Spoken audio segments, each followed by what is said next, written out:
సంచలనం సృష్టించిన సాఫ్ట్వేర్ ఉద్యోగిని రాధా గాయత్రి అనుమానాస్పద మృతి కేసులో కీలక పురోగతి. అనేక మలుపుల తర్వాత ఈ కేసులో రాధా గాయత్రి భర్త అరెస్ట్ అయ్యాడు. ఆమె చనిపోయిన దాదాపు నెల రోజుల తర్వాత భర్త శ్రీచరణ్ అరెస్టు చేశారు ఉత్తరాఖండ్ పోలీసులు. మంగళ్య షాపింగ్ మాల్ ఆర్సీపురంలో అంబేద్కర్ స్టాట్యూ ఎదురుగా జూలై 12న రాశి ఖన్నా చేతుల మీదుగా గ్రాండ్ ఓపెనింగ్. విశాఖకు చెందిన టెకీ రాధా గాయత్రి అనుమానాస్పద మృతి కేసులో కీలక మలుపు చోటు చేసుకుంది. కేసులో మొదటి నుంచి ఆరోపణలు ఎదుర్కొంటున్న ఆమె భర్త శ్రీచరణ్ను ఉత్తరాఖండ్ పోలీసులు అరెస్ట్ చేశారు. డిప్యూటీ సూపరింటెండెంట్ ఆఫ్ పోలీస్ జేసీ పంత్ ఆధ్వర్యంలో ఈ కేసు విచారణ జరుగుతోంది.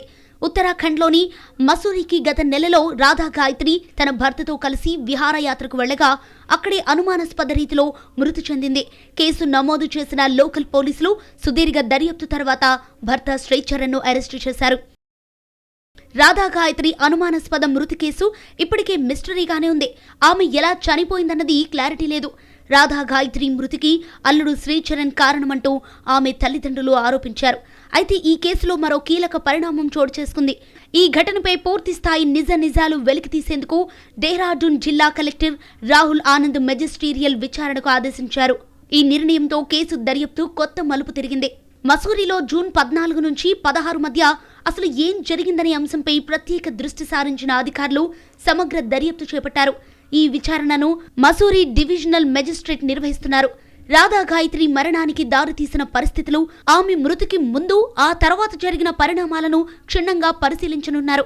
ముఖ్యంగా ఆమె ఆరోగ్య పరిస్థితి, ప్రయాణ వివరాలు, ఘటన జరిగిన సమయంలో ఆమెతో ఉన్న వ్యక్తులు, ఆసుపత్రి రికార్డులు తదితర అంశాలపై సమాచారం సేకరిస్తున్నట్లు తెలుస్తోంది. రాధా గాయత్రి తల్లిదండ్రులు అక్కడికి చేరుకునేలోపే పోస్టుమార్టం నిర్వహించారనే ఆరోపణలు కూడా ఇప్పుడు దర్యాప్తులో కీలక అంశంగా మారాయి. ఈ నేపథ్యంలో పోస్టుమార్టం ప్రక్రియలో పాల్గొన్న వైద్య సిబ్బంది, సంబంధిత అధికారులను ప్రశ్నించే అవకాశం ఉన్నట్లు సమాచారం. పోస్టుమార్టం నిర్వహణకు అనుసరించిన విధి విధానాలు, కుటుంబ సభ్యులకు సమాచారం అందించిన తీరు వంటి అంశాలను కూడా పరిశీలించనున్నారు. ఈ కేసు ప్రారంభం నుంచి పలు అనుమానాలకు తావిచ్చిన నేపథ్యంలో మెజిస్టీరియల్ విచారణకు ఆదేశాలు జారీ కావటం ప్రాధాన్యం సంతరించుకుంది. ఈ కేసు దర్యాప్తు పూర్తయిన అనంతరం రాధా గాయత్రి మృతికి సంబంధించిన పూర్తి వివరాలు వెలుగులోకి వచ్చే అవకాశం ఉంది. రాధా గాయత్రి కుటుంబ సభ్యులు కూడా ఘటనపై సమగ్ర దర్యాప్తు జరిపి నిజాలను బయటపెట్టాలని కోరుతున్నారు. ప్రస్తుతం ఈ కేసు ఆంధ్రప్రదేశ్తో పాటు ఉత్తరాఖండ్లోనూ చర్చనీయాంశంగా మారింది.